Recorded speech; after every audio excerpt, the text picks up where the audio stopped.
नमस्कार, स्वागत है आप सभी का डीडी न्यूज में। आपके साथ इस वक्त के समाचार के साथ हाजिर हूं मैं संध्या शर्मा। आइए बुलेटिन की शुरुआत करते हैं हेडलाइंस के साथ।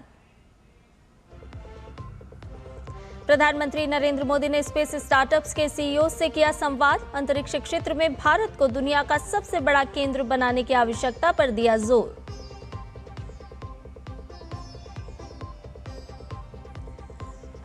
देश भर में मनाया जा रहा है राष्ट्रीय अंतरिक्ष दिवस। प्रधानमंत्री नरेंद्र मोदी ने दी बधाई। ज्यादा नवाचार के साथ नई सीमाओं के पार जाने का आह्वान।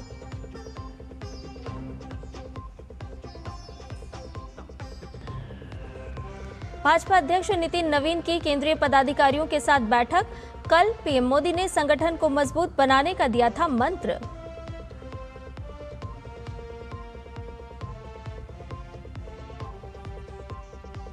प्रयागराज में गंगा नदी उफान पर, निचले इलाकों में घुसा पानी। वहीं दिल्ली एनसीआर में हुई तेज बारिश। ओडिशा में बाढ़ और बारिश से फिलहाल नहीं राहत।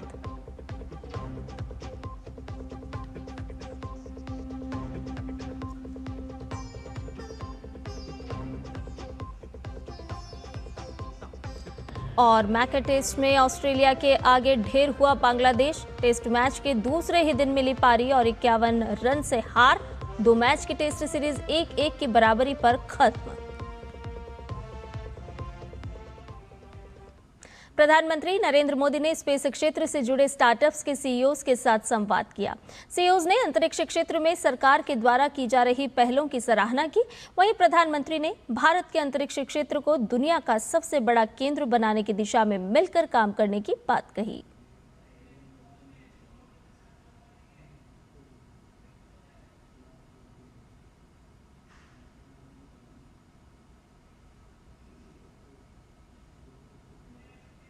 स्पेस इंडस्ट्री ओपन होने के बाद हमने एक बहुत अच्छी सी ट्रेंड देखी है।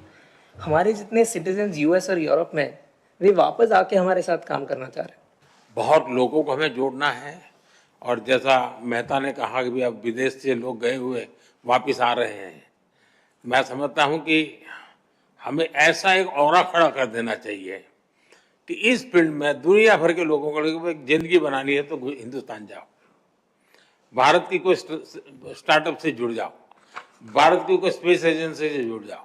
मैं पक्का मानता हूं जी, पूरा टैलेंट पूल जो है एक मैग्नेट की तरह आपके कारण हम खींच सकते हैं और वो हमारी एक बहुत बड़ी ताकत बन सकता है। प्रधानमंत्री नरेंद्र मोदी ने राष्ट्रीय अंतरिक्ष दिवस की बधाई दी है। प्रधानमंत्री ने एक्स पर कहा, राष्ट्रीय अंतरिक्ष दिवस की शुभकामनाएं। आइए और भी बड़े सपने देखें, ज्यादा इनोवेशन करें और नई सीमाओं को पार करें। प्रधानमंत्री ने इसके साथ एक वीडियो भी साझा किया है।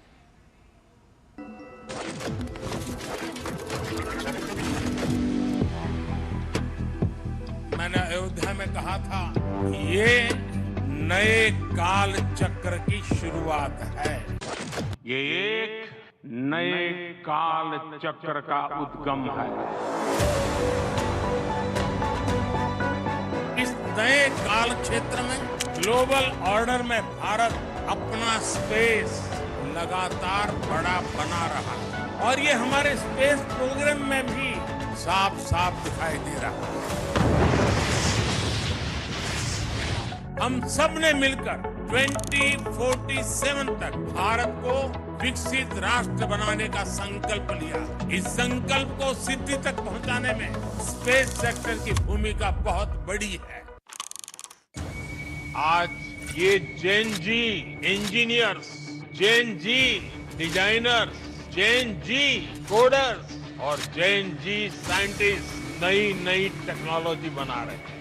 प्रोपल्सन सिस्टम हो, कंपोजिट मटेरियल्स हो, रॉकेट स्टेजेज हो, सैटेलाइट प्लेटफॉर्म हो, भारत का युवा आज उन क्षेत्रों में काम कर रहा है जिनकी कुछ साल पहले कल्पना भी संभव नहीं थी। भारत का प्राइवेट स्पेस टैलेंट पूरी दुनिया में अपनी अलग पहचान बना रहा है।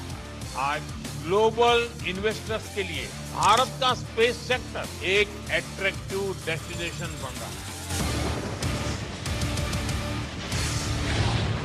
इसरो की सफलता देखकर कितने ही बच्चों के मन में ये बात आती है कि बड़ा होकर मैं भी साइंटिस्ट बनूंगा। वो रॉकेट का काउंटडाउन लाखों लाख बच्चों को प्रेरित करता है। हर घर में कागज के हवाई जहाज उड़ाने वाला जो एरोनॉटिकल इंजीनियर है, बड़ा होकर आप जैसा इंजीनियर बनना चाहता है, साइंटिस्ट बनना चाहता है। हाथ में तिरंगा है, अंतरिक्ष है, 140 करोड़ देशवासियों का सपना है, वही हम सबका संकल्प है।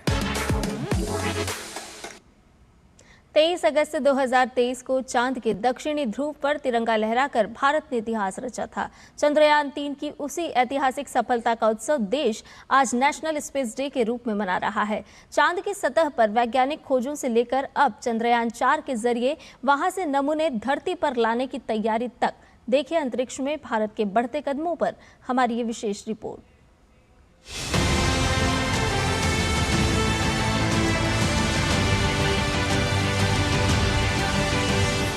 23 अगस्त यानी नेशनल स्पेस डे, यानी वो दिन जब भारत की अंतरिक्ष शक्ति ने चांद पर अपनी ऐतिहासिक छाप छोड़ी थी।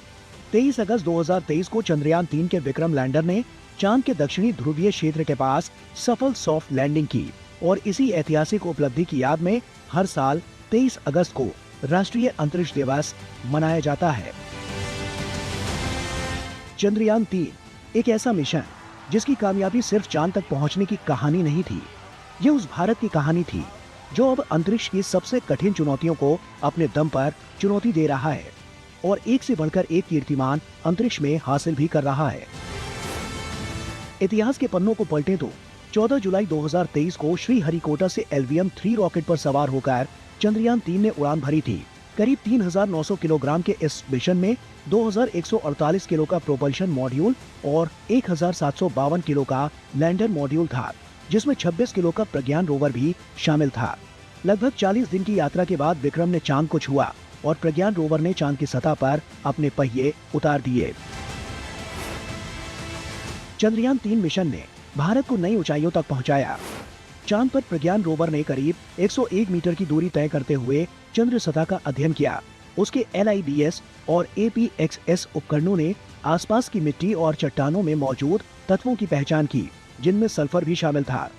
चंद्रयान 3 के विक्रम लैंडर पर लगे चंद्रास सरफेस थर्मोफिजिकल एक्सपेरिमेंट उपकरण ने चंद्रमा के दक्षिणी ध्रुव के पास सतह के नीचे 10 सेंटीमीटर यानी 100 मिलीमीटर गहराई तक सफलतापूर्वक तापमान मापकर इतिहास रच दिया। दक्षिणी उच्च अक्षांश वाले इलाके में इस तरह का प्रत्यक्ष सब सरफेस तापमान पहली बार मापा गया था।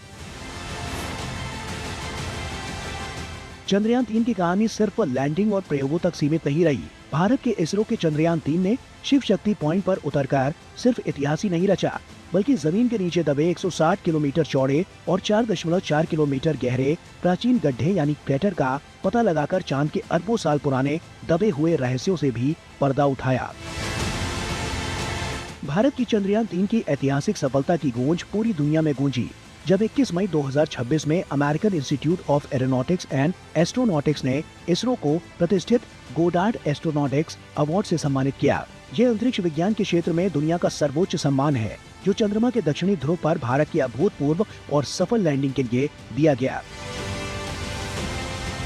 चंद्रयान 3 ने भारत को चांद पर सुरक्षित उतरना सिखाया। अब उसी सफलता से आगे बढ़ते हुए भारत की नजर चांद से वापस लौटने पर है। इसीलिए इसरो के वैज्ञानिकों की नजर अब चंद्रयान 4 मिशन पर है, जहां चांद की सतह से नमूने जुटाए जाएंगे और उन्हें सुरक्षित धरती पर लाया जाएगा। लगभग 2,104 करोड़ रुपए के इस मिशन के लिए 2 LVM-3 लॉन्च की योजना है। यानी चंद्रयान 3 ने चांद तक पहुंचने और वहां उतरने का हुनर दिखाया। अब चंद्रयान 4 उसी कहानी को आगे बढ़ाते हुए चांद की मिट्टी को अपने साथ धरती पर लाने की तैयारी में होगा, क्योंकि 23 अगस्त सिर्फ एक तारीख नहीं, बल्कि भारतीय इतिहास का वो ऐतिहासिक पल है जिसकी वैज्ञानिक गाथा भविष्य में और जोर शोर से लिखी जाएगी। डीडी न्यूज के लिए गौरव श्रीवास्तव के साथ उपांत डबराल की रिपोर्ट। आइए रुक करते अगली खबर का। भाजपा के राष्ट्रीय अध्यक्ष नितिन नवीन की अध्यक्षता में आज केंद्रीय पदाधिकारियों की बैठक हो रही है। बैठक में देश भर के भाजपा प्रदेश अध्यक्षों को आमंत्रित किया गया है। इसके साथ ही राज्यों की टीम भी इस बैठक में शामिल है। इससे पहले कल प्रधानमंत्री नरेंद्र मोदी ने भाजपा मुख्यालय में पार्टी के नवनियुक्त राष्ट्रीय पदाधिकारियों से मुलाकात की थी। वहीं पार्टी अध्यक्ष नितिन नवीन ने भी नवनियुक्त राष्ट्रीय पदाधिकारियों के साथ पहली बैठक की। बैठक में आगामी विधानसभा चुनाव की तैयारियों, बूथ स्तर पर संगठन को मजबूत करने और सरकार की योजनाओं एवं पहलों को जनता तक पहुंचाने पर मंथन हुआ। प्रधानमंत्री नरेंद्र मोदी के सार्वजनिक जीवन के 25 वर्ष पूरे होने पर भाजपा 17 सितंबर से पूरे देश में 1 महीने तक चलने वाला सेवा संकल्प अभियान शुरू करेगी। इस अभियान के अंतर्गत विभिन्न गतिविधियों का आयोजन किया जाएगा। छात्र नेता अमीषा प्रसाद को रांची पुलिस द्वारा डिटेन किए जाने के बाद झारखंड की सियासत गर्मा गई है। अमीषा प्रसाद ने आरोप लगाया कि पूछने के बावजूद पुलिस ने उन्हें ये स्पष्ट नहीं बताया कि किस मामले में उन्हें थाने लाया गया है। उधर अमीषा प्रसाद को महिला थाना लाए जाने की सूचना मिलते ही बीजेपी का प्रतिनिधिमंडल थाने पहुंचा। नेता प्रतिपक्ष बाबूलाल मरांडी, विधायक सीपी सिंह, रांची की मेयर रोशनी खलखो, डिप्टी मेयर और बीजेपी महानगर अध्यक्ष समेत कई नेता महिला थाना पहुंचे। बताया गया कि अमीषा प्रसाद को डिटेन किए जाने की सूचना पर बाबूलाल मरांडी कोतवाली थाना पहुंचे और करीब 2 घंटे तक वहां मौजूद रहे। हालांकि उनकी अमीषा प्रसाद से मुलाकात नहीं हो सकी। उन्होंने पुलिस कार्रवाई को झारखंड सरकार की प्रशासनिक गुंडाई बताया। रांची की मेयर रोशनी खलखो ने आरोप लगाया कि पुलिस ने अमीषा प्रसाद को घर से थाने लाकर पूछताछ के नाम पर कई घंटों तक बैठाए रखा। उन्होंने इसे साजिश करार देते हुए सरकार पर निशाना साधा। नोटिस करने के बाद जो कानूनी प्रक्रिया है वो इसे निभाते और उसे निभा करके उसके बाद अगर बच्ची को लाता है यहाँ तो समझ में भी आता। एक बच्ची जो हॉस्टल में रह रही है उस बच्ची के लिए आप 3-4 गाड़ी फोर्स भेज दे रहे हैं और उसे हॉस्टल के कमरे से उठा करके आप लोग थाना में बैठा करके 4-5 घंटा से बैठा के रखे हुए हैं। उस बच्ची की मानसिक स्थिति क्या हो सकती है आप जरा समझ सकते हैं। ये पूरी तरह से षड्यंत्र है ये यहाँ की सरकार का कि कैसे छात्र आंदोलन को कमजोर किया जाए। हर बच्चे को चिन्हित कर करके उन लोगों के ऊपर में केस किया जा रहा है और उनके मनोबल को तोड़ा जा रहा है। वहीं नेता प्रतिपक्ष बाबूलाल मरांडी ने कहा कि बच्चों को डराने धमकाने से सरकार बाज आए, नहीं तो उसे इसकी भारी कीमत चुकानी होगी। उन्होंने आरोप लगाया कि अमीषा प्रसाद को परेशान करने की नीयत से पुलिस कार्रवाई की गई। ये गुंडागर्दी जी बच्चे को जिस ढंग से उठा के ले गया और अभी भी उनको आदमी से नीचे उठा बैठा हुआ करके है। ले गया तो ये साफ समझ में आता है कि एक प्रकार से टॉर्चर करना, परेशान करना, ताकि सरकार के विरोध अगर कोई भी आवाज उठाएंगे उस आवाज को दबाने की कोशिश कर रहे हैं। लेकिन शायद ये सरकार को ये पता नहीं है कि आप जितनी भी आवाज़ को दबाने की कोशिश करेंगे आवाज़ उतनी ही मुखर होगी और मजबूती के साथ। मामले को लेकर बीजेपी और सरकार के बीच आरोप प्रत्यारोप तेज हो गए हैं। वहीं छात्रा को डिटेन किए जाने के कारणों को लेकर पुलिस की ओर से कोई ठोस जानकारी सामने नहीं आई है। प्रभारी ने बताया कि सैमफोर्ड हॉस्पिटल में तोड़फोड़ से जुड़े मामले में उन्हें पूछताछ के लिए थाने लाया गया है। सदर थाना कांड संख्या 286-26 में जो कि सैमफोर्ड हॉस्पिटल में तोड़फोड़ से संबंधित मामला है, इसमें जो है 2 मामला इन पर दर्ज है। 285-26, 286-26। 285-26 में इनका बेल हो चुका है। 286-26 में कल इनका हेयरिंग भी था माननीय न्यायालय में, कल भी इनका बेल नहीं हो पाया, ठीक ना, उसी में इनको पूछताछ के लिए लाया गया है। बुलेटिन में खबरें और भी हैं, लेकिन फिलहाल रुकने एक छोटे से ब्रेक के लिए जल्द हाजिर होंगे। आप बने रहिए डीडी न्यूज के साथ।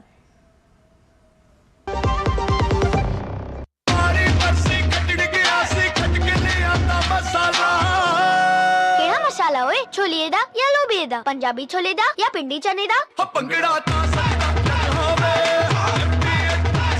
अब छोलिया हो या लोबिया, पंजाबी छोले या पिंडी चने, सब कुछ मजेदार बने। जरा सोच के देखिए, आपके पास कुछ ऐसा है जो आपकी दुनिया बदल सकता है। जानते हैं क्या? आपका अपना सोना। सोना क्या नहीं कर सकता? सोना आपको अपने सपनों का घर दिला सकता है, आपके बच्चों का भविष्य बना सकता है। सोना आपकी हर इच्छा पूरी कर सकता है। तो भारत की सबसे बड़ी gold loan NBFC Muthoot finance से गोल्ड लोन लीजिए और फिर देखिए सोना क्या नहीं कर सकता। मुथूट फाइनेंस, जहाँ विश्वास ही परंपरा है। कॉल कीजिए 1-800-313-1212। जब धरती चीर कर निकलता है लोहे का पत्थर और मिलता है मोंगिया के जोश से, फिर तपता है, पिघलता है और बनता है फौलाद। अब होता है सरिया सारी खूबियों के साथ।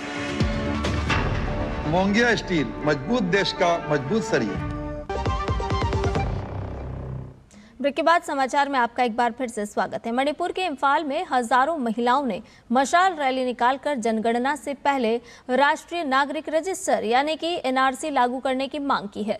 इस मौके पर महिला प्रदर्शनकारियों ने राज्य में अवैध प्रवासियों की पहचान और नागरिकता सत्यापन की मांग को लेकर नारे भी लगाए। महिलाओं ने एनआरसी प्रक्रिया में अधिक पारदर्शिता और जवाबदेही की मांग करते हुए कहा कि जनगणना से पहले उनकी चिंताओं का समाधान किया जाना चाहिए। इस रैली में बड़ी संख्या में महिलाओं ने हिस्सा लिया। उत्तर प्रदेश में पीएम पोषण योजना से जुड़े रसोइयों के सम्मान और स्वास्थ्य सुरक्षा को लेकर सरकार ने एक महत्वपूर्ण पहल की है। आज लखनऊ में मुख्यमंत्री योगी आदित्यनाथ की अध्यक्षता में राज्य स्तरीय रसोइया सम्मान समारोह आयोजित किया जाएगा। इस कार्यक्रम में मुख्यमंत्री के हाथों 11 रसोइयों को मंच पर सम्मानित किया जाएगा, जबकि प्रदेश भर से करीब 1500 रसोइयों की सहभागिता रहेगी। खास बात यह है कि इसी दिन जनपद और तहसील स्तर पर भी रसोइया सम्मान समारोह आयोजित किए जाएंगे। इनमें सांसद, मंत्री, विधायक और अन्य जनप्रतिनिधि शामिल होंगे।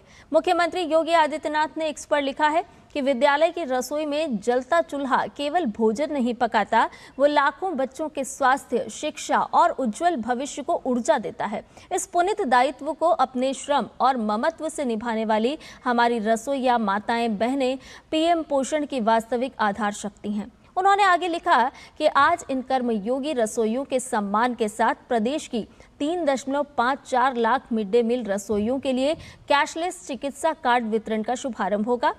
योगी आदित्यनाथ ने आगे लिखा कि सम्मान से स्वास्थ्य सुरक्षा तक की ये पहल हमारी रसोइया माताओं बहनों के श्रम के प्रति डबल इंजन सरकार की कृतज्ञता और उनके सुरक्षित व सम्मानजनक जीवन के प्रति प्रतिबद्धता की अभिव्यक्ति है। कन्नड़ अभिनेता यश की आने वाली film toxic a fairy tale of grown ups के प्री रिलीज कार्यक्रम में बड़ा हादसा हो गया। हैदराबाद की मल्ला रेड्डी यूनिवर्सिटी में आयोजित कार्यक्रम के दौरान साउंड बॉक्स सिस्टम का स्टैंड अचानक से गिर गया, जिससे 4 लोग घायल हो गए। घटना शनिवार रात की है, जब यश मंच से प्रशंसकों को संबोधित कर रहे थे। कुछ युवा दर्शक साउंड बॉक्स सिस्टम के स्टैंड पर चढ़ गए थे, जिसके बाद संरचना अचानक से टूट गई और लोग नीचे जा गिरे। हादसे में एक छात्र के पैर में फ्रैक्चर हुआ, जबकि 3 अन्य लोगों को मामूली चोटें आई हैं। सभी घायलों को अस्पताल ले जाया गया। पुलिस ने इस मामले में संस्थान के प्रबंधन और इवेंट मैनेजर के खिलाफ केस दर्ज किया है। हादसे के बाद यश ने अपना संबोधन कुछ देर के लिए रोक दिया और प्रशंसकों से उनकी सुरक्षा के बारे में जानकारी ली। उन्होंने भीड़ से सावधानी बरतने की अपील भी की। गणेशोत्सव की तैयारियों के बीच मुंबई के भुलेश्वर में बड़ा हादसा हो गया। शनिवार रात भुलेश्वर चाराजा के नाम से मशहूर भगवान गणेश की 22 फीट ऊंची मूर्ति गिरने से 2 लोगों की दबकर मौत हो गई और 5 अन्य घायल हो गए। हादसे की सूचना मिलने पर फायर ब्रिगेड की टीम, बीएमसी के अधिकारी और मुंबई पुलिस ने मौके पर पहुंचकर घायलों को अस्पताल में भर्ती करवाया। शुरुआती जानकारी के मुताबिक मूर्ति के फ्रेम में लगे कुछ नट बोल्ट ढीले होने के कारण ये हादसा हुआ। रुक करते हैं अगली खबर का। दिल्ली एनसीआर में सुबह से जारी झमाझम बारिश ने लोगों को गर्मी से राहत दी है, लेकिन कई इलाकों में जलभराव से यातायात की रफ्तार भी प्रभावित हुई है। राजधानी के आरके पुरम, पंडित पंत मार्ग और महात्मा गांधी मार्ग पर सड़कों में पानी भर गया है। पंडित पंत मार्ग पर कई बसें कतारों में धीमी रफ्तार से चलती नजर आईं, जबकि दोपहिया वाहन चालक बारिश से बचने के लिए पेड़ों और शेड का सहारा लेते हुए नजर आए। आज दिन भर दिल्ली के साथ साथ नोएडा, गाजियाबाद, गुरुग्राम और फरीदाबाद में बारिश जारी रहने की संभावना है।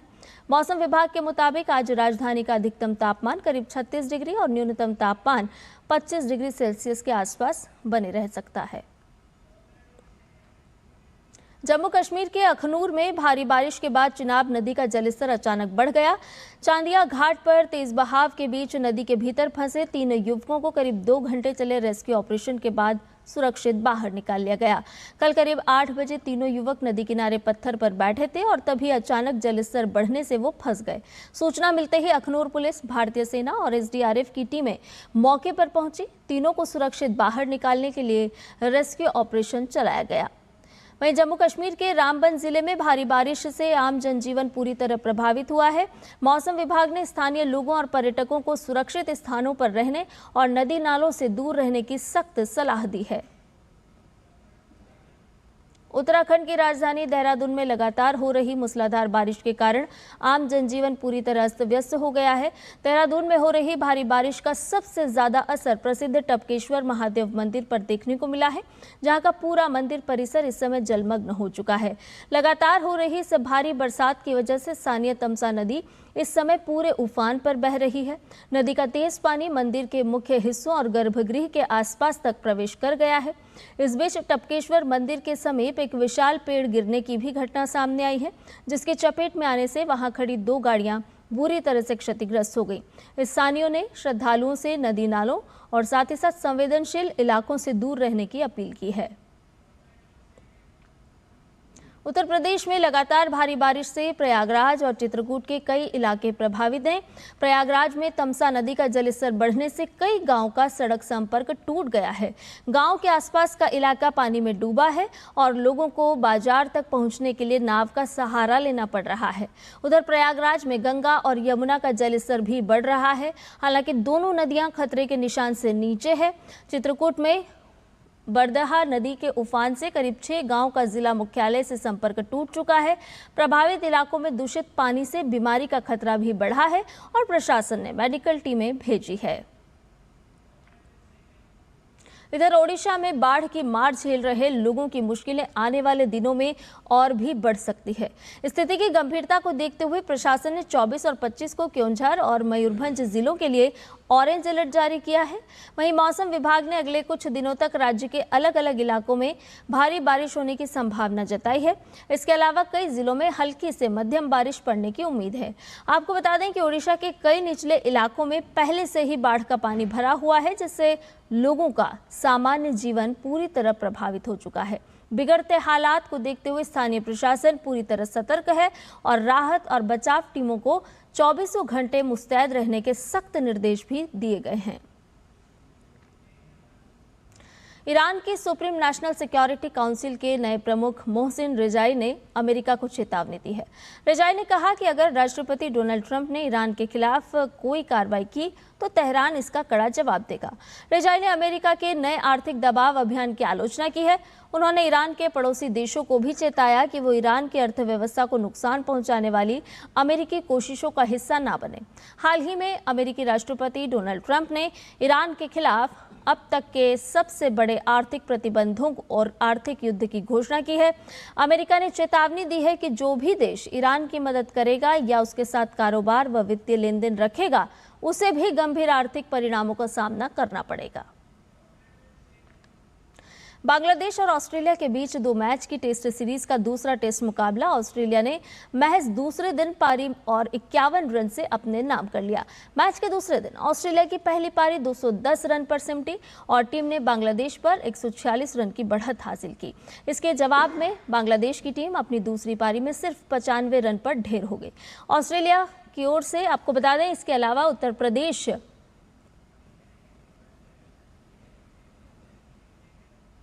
प्रदेश के मुख्यमंत्री योगी आदित्यनाथ लखनऊ में राज्य स्तरीय रसोईया सम्मान समारोह को संबोधित कर रहे हैं। आइए सीधा रुख करते हैं। के मंत्री श्री संदीप सिंह जी, माननीय विधायक श्री नीरज बोरा जी, विधान परिषद सदस्य इंजीनियर अवनीश कुमार सिंह जी, विधान परिषद सदस्य श्री रामचंद्र प्रधान जी, अपर मुख्य सचिव बेसिक शिक्षा और माध्यमिक शिक्षा श्री पार्थ सारथी सेन शर्मा जी, मुख्य महाप्रबंधक भारतीय स्टेट बैंक श्री दीपेश राज जी और प्रदेश सरकार के सलाहकार श्री अवनीश अवस्थी जी, प्रदेश के अंदर सभी जनपदों और तहसीलों में आयोजित आज के इस कार्यक्रम में उपस्थित प्रदेश सरकार के हमारे मंत्रीगण, माननीय सांसदगण, माननीय विधायकगण, शिक्षा विभाग के हमारे सभी अधिकारीगण, सभी प्रधानाचार्यगण और उपस्थित बहनों और भाइयों, आज मेरे लिए ये अत्यंत प्रसन्नता का क्षण है कि रक्षाबंधन के ठीक पहले हम प्रदेश भर की 3,53,000 से अधिक रसोइयों के 4 नए कार्यक्रम को लेकर के यहां पर आए हैं।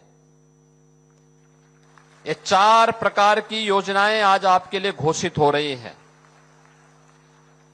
पहला, मानदेय वृद्धि।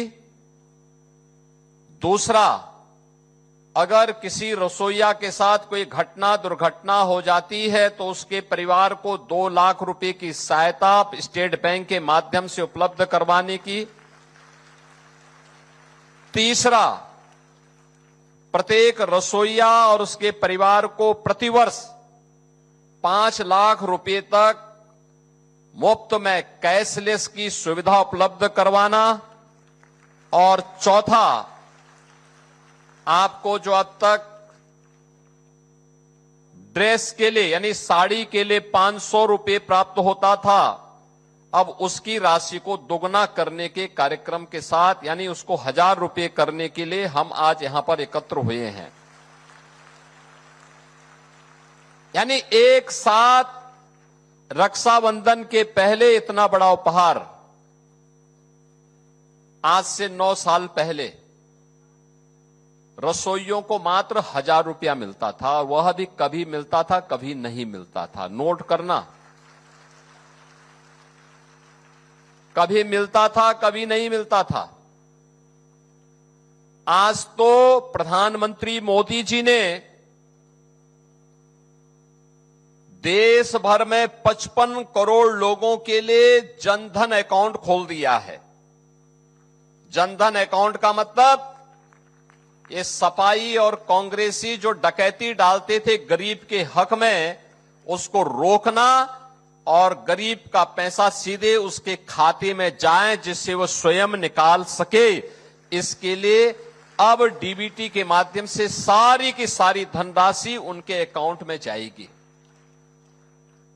1,000 रुपए मात्र मिलती थी, हमने उसको अब बढ़ा करके पहले 2,000 किया, आज उसको बढ़ा करके 3,000 रुपया आपके लिए किया जा रहा है। मैं प्रदेश भर की सभी रसोइयों को इसके लिए बधाई देता हूं।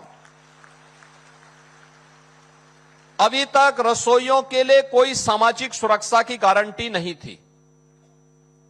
सामाजिक सुरक्षा यानी अगर कोई घटना दुर्घटना हो जाए, कोई एक्सीडेंट हो जाए,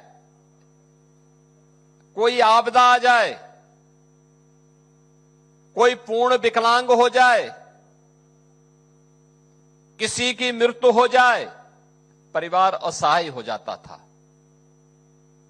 कोई पूछने वाला नहीं था। हमने बेसिक शिक्षा परिषद ने